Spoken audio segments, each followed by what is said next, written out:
Hello, welcome to Tejedora Knits. My name is Gladys. I am a knitter and crafter based out of Southern Nevada.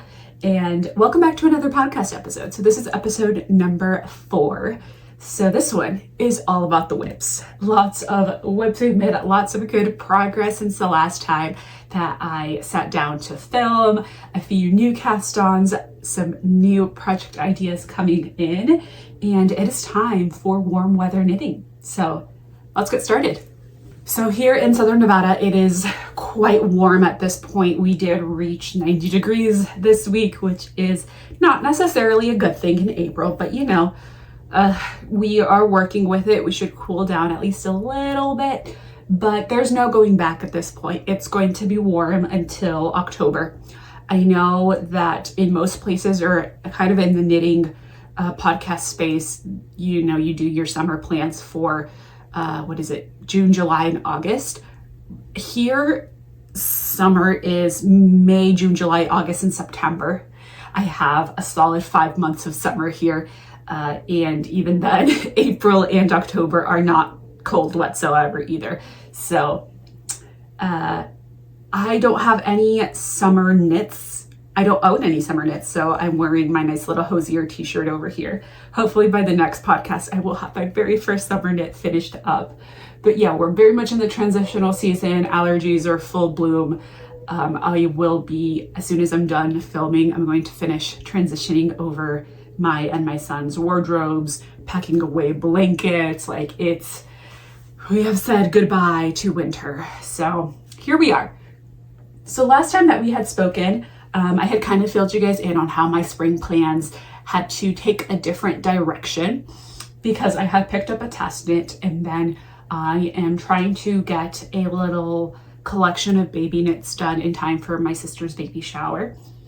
So that has been going really well. So my previous whips, I have a sweater, a sock, a vest, and a t-shirt all on hold right now. So those will continue to stay on hold, hopefully for not too much longer, perhaps another month or so.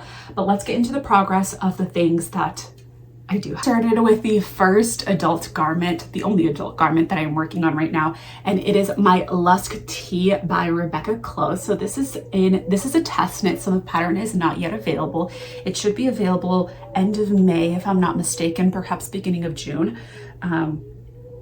So it is a drop shoulder t-shirt. So I am test knitting the size 3, and I am adding in the D-cup bust shaping.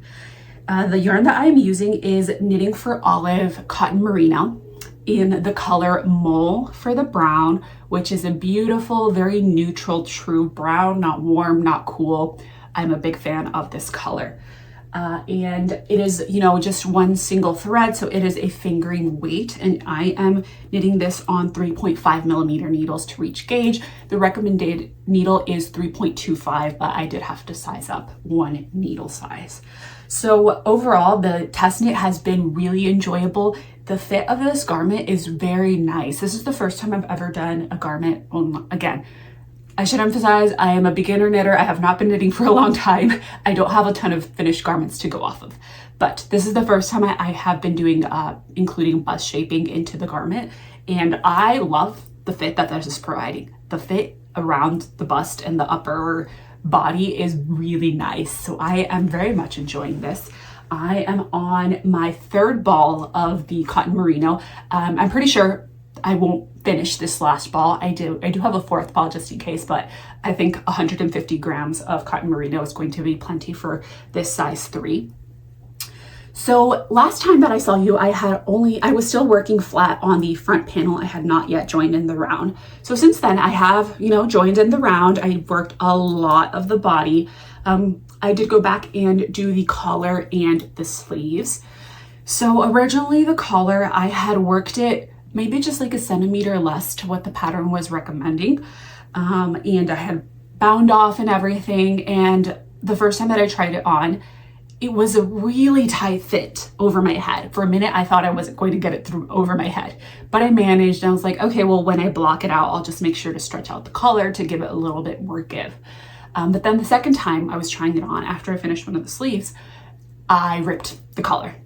I ripped it, and I could have fixed it with a crochet hook, but then it's kind of like, I know that this is going to be an issue moving forward, and why not just fix it now? So I unraveled the collar, and what I did is that I went back and only did 2 rows of ribbing in the mole color, and then I wanted to use a contrast color to just add a little pop. So that's this bright lime green, also in the Knitting for Olive cotton merino.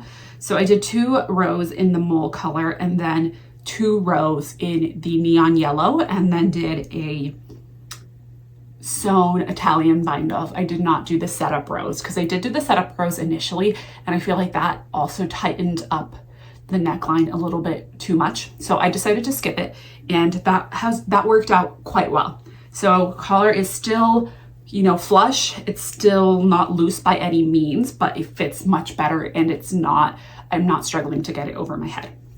One little detail that Rebecca added as like an option is to do a lateral braid before you start the ribbing. So I decided to include that, and I really like that. I think that's a really nice little detail. It's still nice and simple, but it's just a little, it zhuzhes it up just a little bit. So I really enjoyed that, and I decided that I wanted to do that on before starting all of the ribbing. So including that on the sleeves and on the hem as well. So I did finish the sleeves. The sleeves I did lengthen a little bit. I lengthened 1 centimeter more than is recommended before starting the ribbing. So, and then I have the lateral braid before starting the ribbing as well. Ribbing I did do to pattern, which I believe is 2.5 centimeters. And then I added on those extra 2 rows of the neon yellow and same sewn bind off.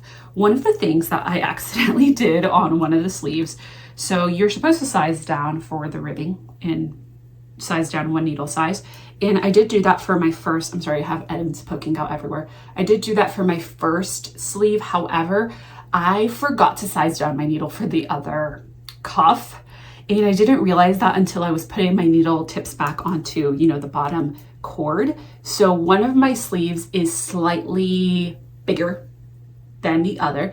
I honestly didn't notice that when I was trying it on. It's a very minor thing. It doesn't bother me, so I'm not going to go fix it. I'm not a type A person in general, nor a type A knitter.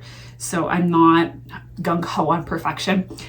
My theory is like, if it's bothering me, if I keep on going back to it, then yes, I'll fix it. If it's not bothering me, like I really don't mind. So both of the sleeves are done. As far as the body goes, I have maybe 1 or 2 more rounds to go here at the bottom before I do my braid and then my ribbing, which is about 1.5 inches of ribbing, if I remember correctly.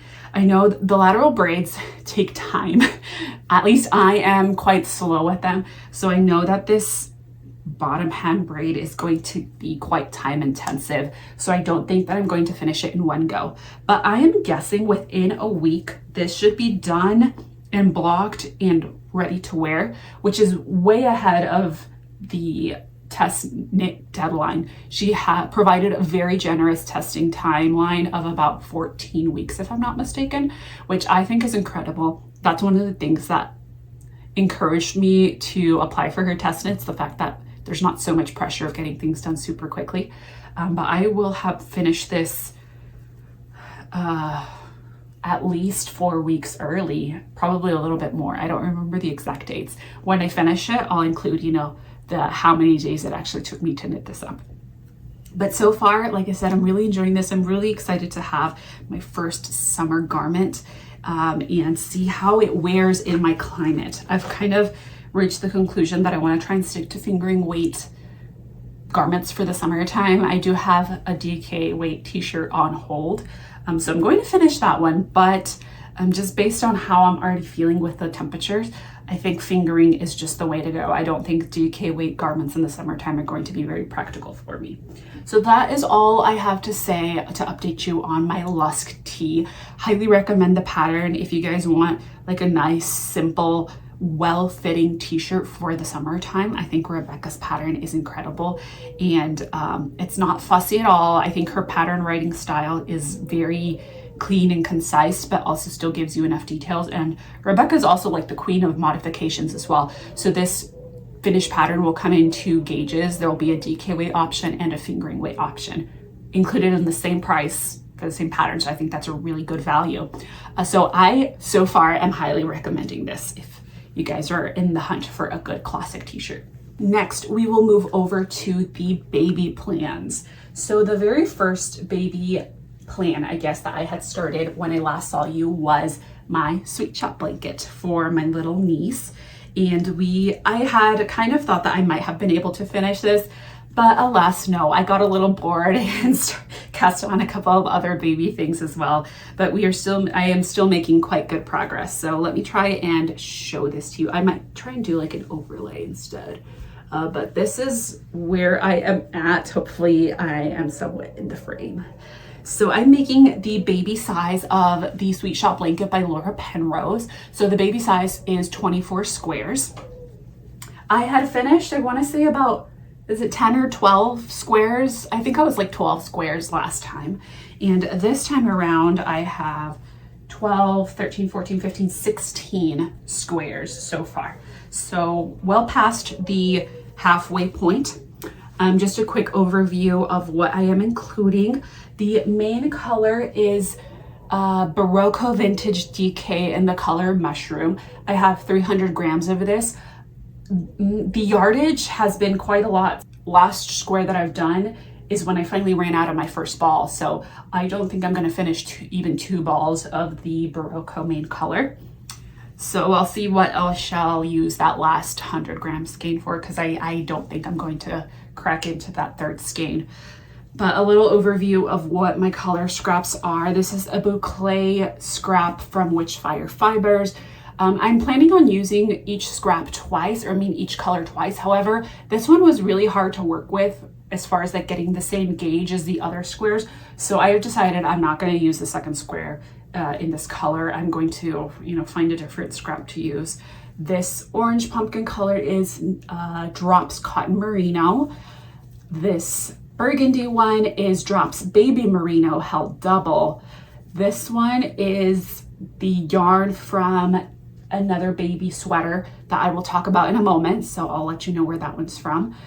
This is a scrap of Malabrigo Rios in the color Taurus. So this one is a worsted weight, but it still worked out quite nicely. I did order a mini pack from Knit Picks of their Stroll yarn in the colorway Sunset. So that way, it would have a bit more of a cohesive, I'm sorry, my words. It would have a bit more of a cohesive palette. So this purple is from the mini pack, as well as this yellow. This peacock blue is a sock yarn from Pearl Soho, Fine Print, I believe it's called. So this is just a nice little sock yarn. The color that I'm going to be using instead of this one is the combining color that I chose. It's more like a denim-y blue. Another Knit Picks mini pack colorway. This deep purple is as well. This nice little blue is also another baby project yarn that I'll talk about in a moment. And then all of these are repeating colors. So overall, this is going really well. I've kind of shown sneak peeks of it to my sister, and she thinks it's beautiful, and she loves, the nice colorful effect. So I'm just chugging away at it. Like I said, I've gotten a little bit burnt out or a little bit bored per se with, working on this blanket. So I kind of am chugging away at it, but not, working exclusively on this one. So hopefully it won't take me too much longer to knit up the remaining squares, but overall it's making good progress. The pattern is written very nicely. I do recommend, I see why the Sweet Shop blanket is so popular. It is, the techniques that it uses are very well described, very nice. It provides a very nice clean finishing. So I would recommend it. I might knit another Sweet Shop blanket at some point in my future. But overall, I do recommend the pattern as well, and it's been a really fun work in progress. So now let's move on to the new baby cast on. So first, I'm going to talk about my baby bear bonnet. Oh my God, isn't this so stinking cute? This is a pattern by Knitting for Olive. And I will say she has 2 different baby bear bonnet patterns. I believe this one is the rail bonnet. I'll put it up on the screen. But there's two different ones. I think the main difference is that this one, you kind of seam up the back here near the ears and then down here. And the other one is worked a little bit differently. The other one does have quite a few comments on it that, you know, it is a bit confusing to follow. This one was pretty straightforward. However, it didn't give instructions on how to seam all of this up. So I think this is how it's supposed to go. It looks okay to me. But I really wanted like a dopamine boost, and like on a weekend, I cast this on and finished this in a day. However, you will see it's still missing the cords. So the yarn that I got for this, and this is kind of going into acquisitions, I did place an order from Linda Hobby for the baby yarns that I'm going to show you, essentially just for these projects. And when I finish all of my baby garments, I will be doing a baby specific video and going in a lot more detail about pattern recommendations, my finished objects, and yarn recommendations for babies, which is something that I spent quite a bit of time researching. So this one is made in 100% cotton. This is the BC Garn Alba in the, let me see if it'll focus, in the color Alba. And I think this is, no, it's called Alba. I think this is the color Magnolia. It's number 35. I'm pretty sure it's Magnolia. So this is 100% organic cotton. Again, I found it really affordable. I'll put the price on the screen of how much these cost, but I thought it was a really affordable. It is a sport weight yarn. And the plan, this is held double. So this is designed for a DK weight. So and I knit the size 3 months. So I think this is a bit bigger than what is intended. However, let me tell you the other plan for the yarn. I have this little ball of drops saffron cotton. It's also 100% cotton. I think this is the color almond or something like that. I don't have a yarn. Oh, it's color number 21. So my plan for these two is to do a olives wrap from Knitting for Olive or Pernille Larsen. So I'm also planning on making that in a size 3. That is a fingering weight wrap pattern. So I'm going to also do that in the 3 months, and I want to see, it says that this should be enough yarn. I'm kind of doubtful of that. That's the one thing about the Knitting for Olive pattern, is because they use Knitting for Olive yarns, they just tell you this many balls, but they don't exactly tell you how the yardage that's required for the project. So I don't know. I'm gonna go for this, and this is 1 full ball of the cotton, so 50 grams. So I'm going to work on the wrap and see, I want to do like a little stripe effect. So I might have to order another ball of the BC Garn Alba cotton. I'm not entirely sure yet. So if I have any leftovers, I'll kind of make the cord for this one. So the pattern suggests doing like a full cord, I mean like a back and forth, no, like just casting on and then picking up stitches all around the back and keep on going and then just work that back and forth. I'm not sure if I'm gonna have enough yarn for that. So if I have enough leftovers, I was thinking possibly an I-cord will use up less yarn and I can just like graft it onto the edges. But if I'm a bit short for the wrap, I think I'll just order another ball of cotton to finish the wrap, and then also do like the full back and forth ties for this one. And also, as far as the sizing goes, I'm going to see how big my wrap ends up. Let's be honest, I'm not going to gauge swatch for these baby projects. It is what it is. If it'll fit her eventually, so it's going to be fine. But if I want the hat to fit with the wrap, so if the hat is not looking proportional, I was thinking I'm going to block this. I have never blocked 100% cotton yet, but I have heard that it sometimes shrinks. Let me know if you have, more experience or opinions on this, but I'm thinking perhaps this can shrink when it blocks, or I can also throw it in the dryer, in the washing machine in the dryer, and see. I'm kind of scared to do that, but I'll see how much it shrinks. I should do that because I know my sister's going to throw things in the wash. I'm going to try and make sure she doesn't throw things in the dryer, but I can't promise anything. So we'll see how that goes, but that is the plan. I'll be making a little wrap for her. And this is all in cotton. Baby is due beginning of October, which is still quite warm here where I live. We usually don't really start to cool off until the middle of October or end of October, more so the end of October. So I wanted to make her a slightly bigger size just in case she can't wear this, right away. So that is my first project. My next project that I have cast on, oh my God. This is, oh, y'all, I can't. These baby projects are the cutest thing ever. It's the cutest thing ever. So this is the Falsie sweater mini. I will write down the designer's name because I cannot remember, but she has quite like a collection of beautiful little baby kid patterns. So this is a nice little raglan lacy sweater, and I think it is so adorable. It is a DK weight. I am making a size 3 as well, a 3-month. And this is the yarn that I'm using. So this is the Katia Merino 100%. Oh, let me focus. This is the 100% merino from Katia. This is not their baby merino because the baby merino is a sport weight and I wanted a DK weight. So this is just the merino 100%, I guess. It is a superwash. I am making sure all of these projects are made in superwash wool, again, because I know my sister is not gonna hand wash baby things all the time. So I wanted to be realistic, and I'm choosing superwash colors. This is the color number 80. So that's a nice little like dusty purple color.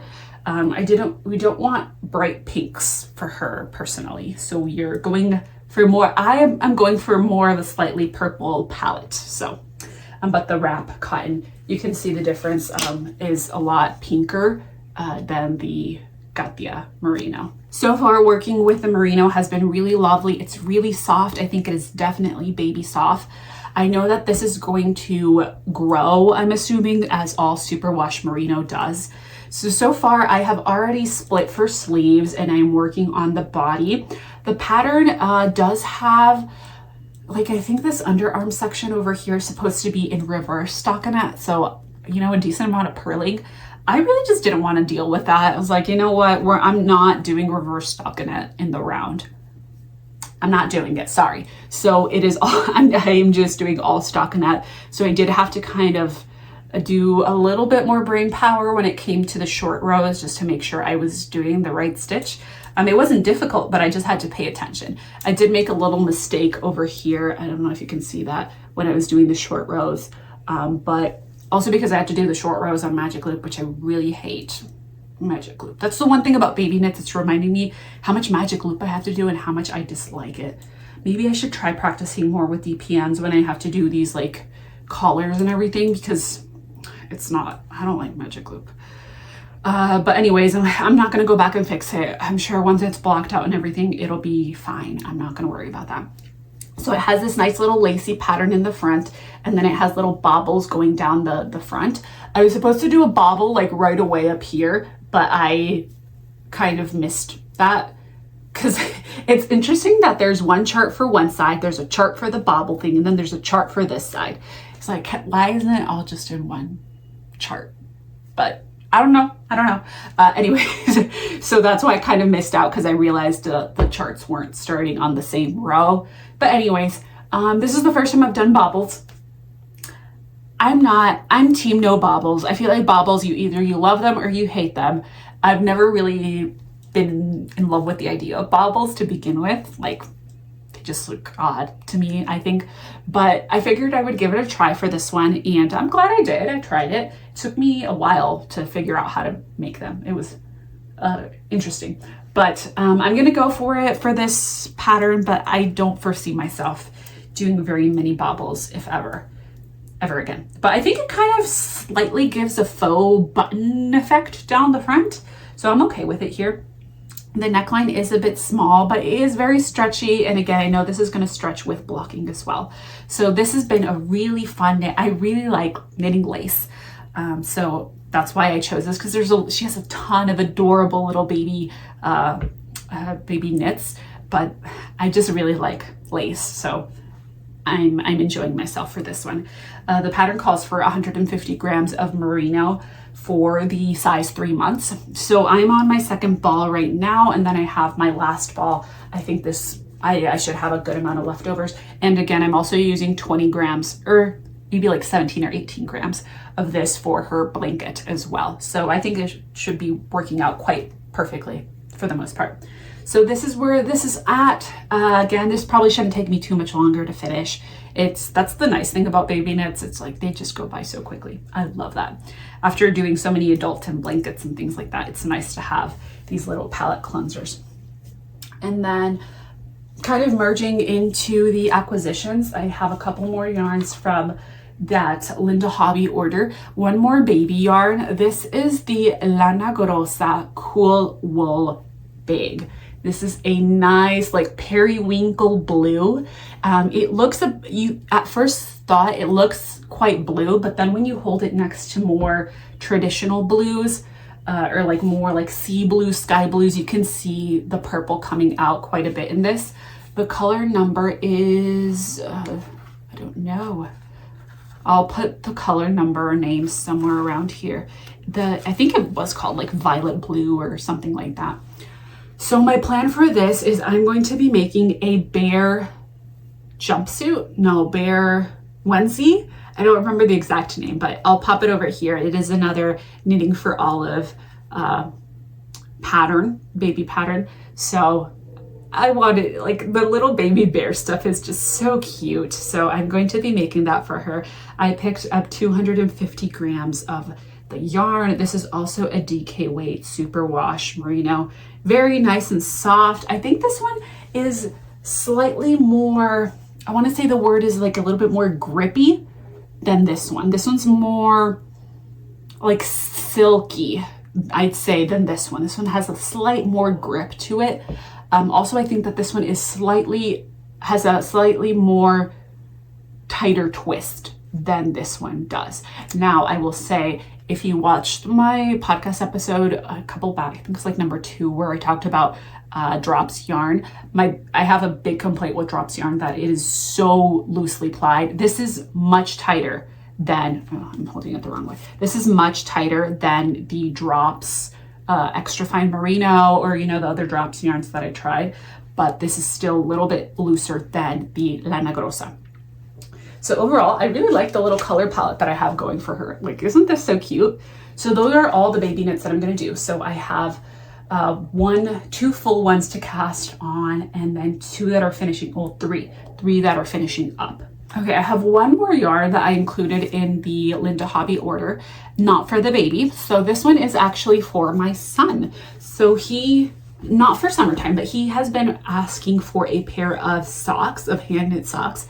Now that he knows he's 8 years old. So now he's very much aware that I knit and that I really like to knit. And a lot of the time he's like, when he wants to go outside and play, he's like, just bring your knitting outside, Mom. So he supports my hobby. Anyways, he wants a pair of knit socks. So like I said, not for the summertime. It's just way too hot to wear wool socks here in the summertime. But I figured for the fall, winter, I was looking for some sort of sock yarn for him. I tried the Drops sock yarn. I think it's called Fable. A horrible experience. I cannot work with that yarn. Sensory nightmare. I'm not doing that.